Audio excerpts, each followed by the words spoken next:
Halo warga sipil sekalian, selamat datang di Jurnal Parubaya. Oke, jadi kemarin kan beberapa waktu yang lalu, sekitar 2 bulan yang lalu atau sebulan yang lalu gitu, gue bikin konten kenapa gue resign dari PNS, ya. Dan di konten itu gue sempat nyeritain pengalaman gue, up and down yang gue jalani, dan gue bilang ke teman-teman semua, gue sempat merasakan titik terendah dalam hidup gue. Nah, seperti biasa kalau gue lagi bikin konten kayak gitu kan banyak banget klipnya di TikTok, dipotong-potong gitu. It's okay, no problem. Cuman ada satu hal yang menarik untuk dibahas sebenarnya. Ada yang bilang kayak gini, lu titik terendah tapi PNS-nya ke Kemenkyu, serendah apa sih? Paling hidup lu juga cukup dan bahagia-bahagia aja. Gitu. Oh, menarik nih bro. Gue nggak tersinggung sama sekali. Kenapa demikian? Karena mungkin kalau bukan gue sendiri yang ngejalanin, gue juga akan berkomentar yang sama. Karena kan stereotype atau labeling atau cara orang memandang itu udah ketahuan arahnya ya. Orang kan mengeneralisasi seakan-akan semua pegawai Kemenkyu itu pasti hidup berkecukupan dan sejahtera. Yang mana itu sebenarnya nggak salah, karena kan pendapatannya cukup lumayan. Dan ya kalau lu masuk PNS, lu mungkin nggak bisa jadi kaya banget. Apalagi kalau lu bersih ya. Itu mustahil lah untuk kaya banget, tapi seenggaknya nggak bikin hidup lu menderita. It's fine. Totally fine. Dan emang seperti itulah adanya. Cuma kondisi gue waktu itu emang sedikit berbeda. Jadi gue ceritain ke teman-teman semua. Gue waktu itu mengambil banyak keputusan finansial yang berat dalam hidup gue. Dan semuanya terkalkulasi. Ya, semuanya terhitung. Dan semuanya gue udah tahu resiko yang akan gue hadapi nanti. Walaupun beberapa hal itu ternyata terjadi di luar perkiraan gue. Cuman ya, gue pikir gue masih ada spare yang mana gue bisa ngejalani hidup dan bisa memenuhi semua tanggung jawab dan kebutuhan gue. Singkat cerita lah, gue ngomong ke teman-teman semua, gue PNS tahun 2013 akhir, gue dapat SK PNS itu 2014, 2015-nya gue udah menikah. Dan waktu menikah, itu semua biaya dari tabungan gue, dari apa yang gue punya. Nah, setelah gue menikah, itu kan sisanya nggak banyak tuh.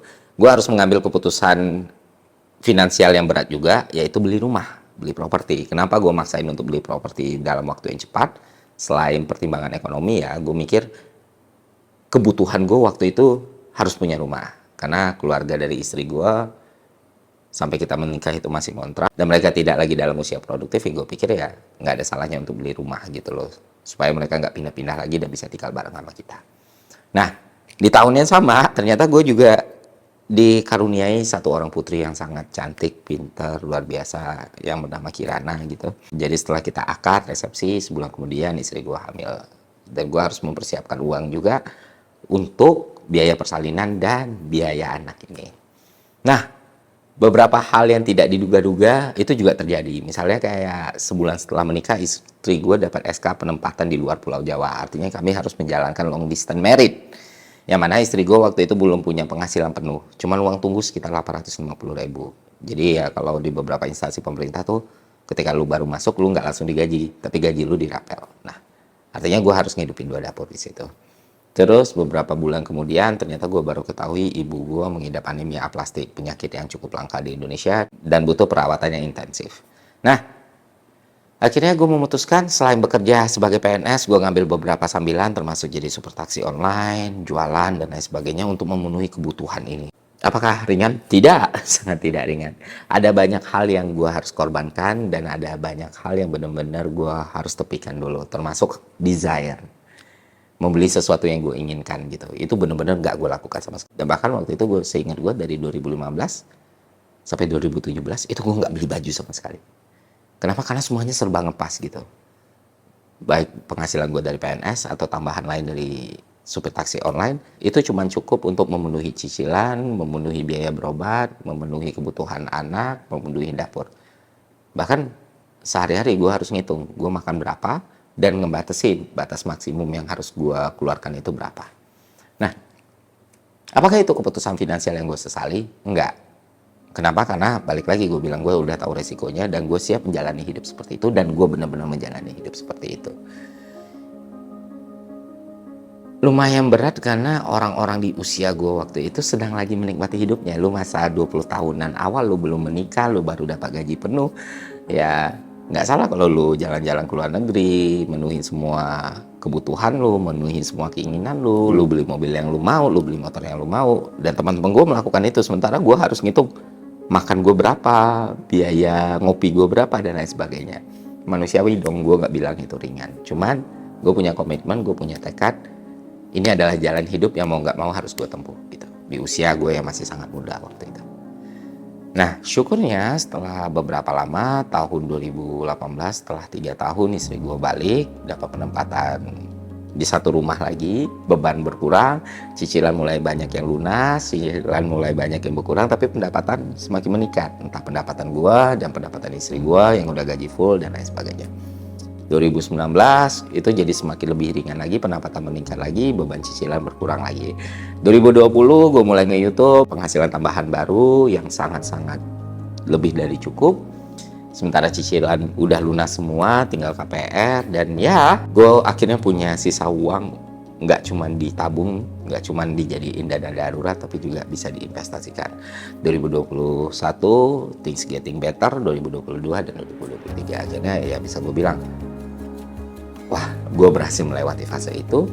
Hampir semua hal yang gue investasikan itu berbuah manis, dan ya gue bersyukur atas itu. Dan bahkan gue bisa ngambil keputusan untuk keluar dari PNS. Nah, gue udah merasakan kenyamanan, gue udah merasakan kecukupan, gue juga terbiasa dengan gaya hidup yang biasa saja, tidak mewah, makan biasa aja, itu udah jadi lifestyle, udah jadi bawaan dari gue. Terus tiba-tiba ada lonjakan income di situ. Ternyata hal-hal seperti ini membuat gue secara tidak sadar mengambil keputusan finansial yang keliru. Walaupun 2/3 dari hidup gue habiskan untuk belajar ekonomi termasuk, ternyata gue tetap melakukan keputusan finansial yang keliru. Bukan di waktu gue di titik terendah tersebut, justru saat gue mulai merasa comfy atau nyaman. Lalu apa keputusan yang salah tersebut? Keputusan yang salah tersebut adalah secara tidak sadar gue melakukan revenge spending. Jadi setelah semuanya cukup, setelah semuanya ada spare, investasi udah, dana darurat udah, dan lain sebagainya, gue mulai balas dendam atas apa-apa saja yang nggak bisa gue lakukan dulu gitu. Sampai ke hal-hal yang nggak penting, beli kamera 360 yang cuma kepake sekali 2 kali, beli Cinecam yang seharusnya cukup dengan mirrorless, kalau naik pesawat gue mau nyobain bisnis dan lain sebagainya. Dan setelah gue kalkulasiin, ternyata wow, gue melakukan pemborosan yang sangat luar biasa. Titik gue sadar adalah waktu gue mau beli PS5 untuk rumah, ternyata gue berpikir ulang, gue bener-bener butuh PS5 atau enggak. Dan akhirnya gue memutuskan untuk tidak beli. Di situ akhirnya gue melakukan evaluasi kepada diri gue sendiri. Ternyata banyak sekali uang-uang yang gue habiskan bukan untuk kebutuhan tapi keinginan. Nah sebenarnya kan revenge spending ini enggak dibilang salah-salah banget sih, enggak ya. Kadang ya manusiawi lah kita butuh untuk itu, untuk menjaga kebahagiaan dan lain sebagainya. Tapi ya akan jadi masalah kalau lu lakukan secara berkali-kali, terus-terusan tanpa lu memperhitungkan risiko finansial yang bisa menimpa lu gitu. Tanpa lu mengkalkulasikan neraca keuangan lu, tanpa lu memikirkan apa yang benar-benar lu butuhkan atau enggak. Dan ternyata yang melakukan revenge spending ini bukan cuma gua, banyak sekali generasi produktif, orang-orang di masa produktif yang melakukan hal yang sama, terlebih saat pandemi. Yang mana di pandemi kan kita menahan diri dari banyak hal. Orang yang punya hobi traveling, mereka nggak bisa traveling. Orang yang ingin merayakan sesuatu nggak bisa karena social distancing dan lain sebagainya. Akhirnya mereka balas dendam setelah pandemi mereda gitu.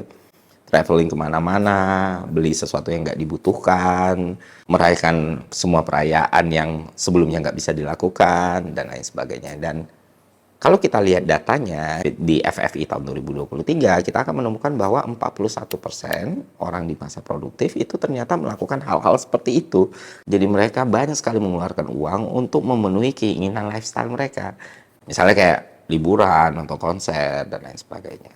Sekali lagi menurut gue itu bukan sesuatu yang salah, tapi perlu dikontrol. Karena kita nggak pernah tahu apa yang terjadi di kemudian hari.